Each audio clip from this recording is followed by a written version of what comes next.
ಸ್ನೇಹಿತರೆ, ನಮ್ಮ ದೇಶದಲ್ಲಿ ಗುರು ಬ್ರಹ್ಮ, ಗುರು ವಿಷ್ಣು, ಗುರುದೇವೋ ಮಹೇಶ್ವರ, ಗುರು ಸಾಕ್ಷಾತ್ ಪರಬ್ರಹ್ಮೆ, ತಸ್ಮೈ ಶ್ರೀ ಗುರುವೇ ನಮಃ ಎಂದು ಗುರುಗಳನ್ನು ಪೂಜ್ಯ ಭಾವದಿಂದ ನೋಡುತ್ತೇವೆ. ಆದರೆ ಇಲ್ಲಿ ಗುರುಗಳೇ ವಿದ್ಯಾರ್ಥಿಯ ಪಾಲಿಗೆ ಕ್ರೂರಿಯಾಗಿದ್ದಾರೆ. ಏನಿದು ಘಟನೆ ನೋಡೋಣ ಬನ್ನಿ.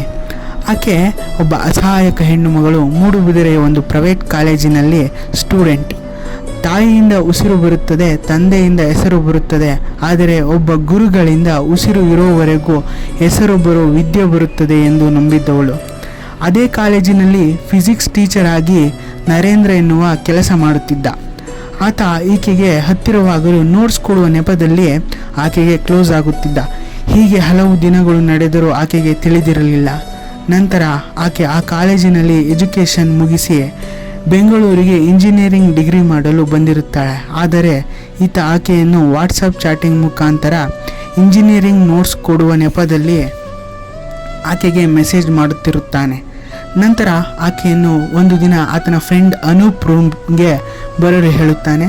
ಈಕೆಗೆ ಈತನ ಸಂಚು ಗೊತ್ತಿರಲಿಲ್ಲ.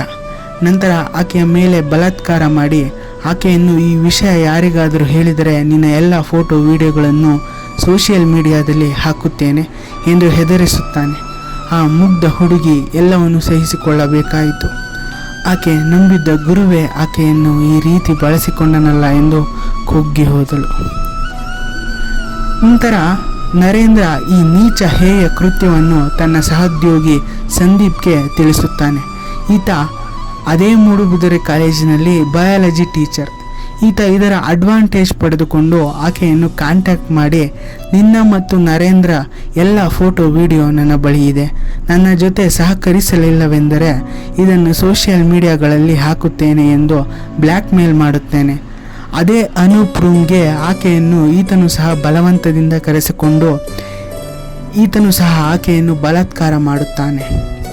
ಇಷ್ಟು ಸಾಲದು ಅಂತ ಆ ರೂಮಿನ ಓನರ್ ಆದಂಥ ಅನೂಪ್ ಸಹ ಆಕೆಯನ್ನು ಹೆದರಿಸಲು ಸ್ಟಾರ್ಟ್ ಮಾಡುತ್ತಾನೆ. ನನ್ನ ರೂಮ್ನಲ್ಲಿ CCTV ಇದೆ ಎಂದು ಹೆದರಿಸಿ CCTVಯಲ್ಲಿ ಈ ವಿಡಿಯೋ ರೆಕಾರ್ಡ್ ಆಗಿವೆ ಎಂದು ಕರೆಸಿಕೊಂಡು ಮತ್ತೆ ಆಕೆಯನ್ನು ಆತನು ಸಹ ಬಲಾತ್ಕಾರ ಮಾಡುತ್ತಾನೆ.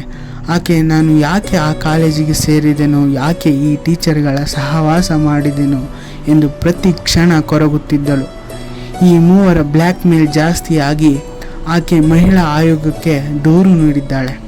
ಪೊಲೀಸ್ ಆ ಮೂವರನ್ನು ಅರೆಸ್ಟ್ ಮಾಡಿದ್ದಾರೆ. ಆದರೆ ಇಲ್ಲಿ ನಾವು ನೋಡುವುದೇನೆಂದರೆ ಆ ಕಾಲೇಜ್ ಯಾವುದು ಅಂತ ಇನ್ನೂ ಹೊರಗೆ ಬಂದಿಲ್ಲ. ನಮ್ಮ ಸಮಾಜದಲ್ಲಿ ನ್ಯಾಯ ಸಿಗಬೇಕಂದ್ರೆ ಅದು ಒಂದು ಯುದ್ಧಕ್ಕೆ ಸಮ. ಏಕೆಂದರೆ ದಶಕಗಳ ಹಿಂದೆ ನಡೆದ ಸೌಜನ್ಯ ಕೇಸ್ಗೆ ಇನ್ನೂ ನ್ಯಾಯ ಸಿಕ್ಕಿಲ್ಲ. ಬೀದಿಗಿಳಿದು ಹೋರಾಟ ಮಾಡುವ ಪರಿಸ್ಥಿತಿ ನಮಗೆ ಬಂದಿದೆ.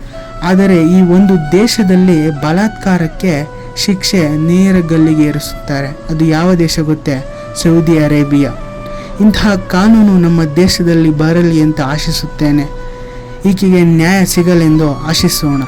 ನಮ್ಮ ದೇಶದಲ್ಲಿ ಅಪರಾಧಿಗೆ ಕೊಡುವ ಶಿಕ್ಷೆಯ ಬಗ್ಗೆ ದಯವಿಟ್ಟು ಎಲ್ಲರೂ ಕಮೆಂಟ್ ಬಾಕ್ಸ್ನಲ್ಲಿ ನಿಮ್ಮ ಅಭಿಪ್ರಾಯವನ್ನು ತಿಳಿಸಿ. ಧನ್ಯವಾದಗಳು.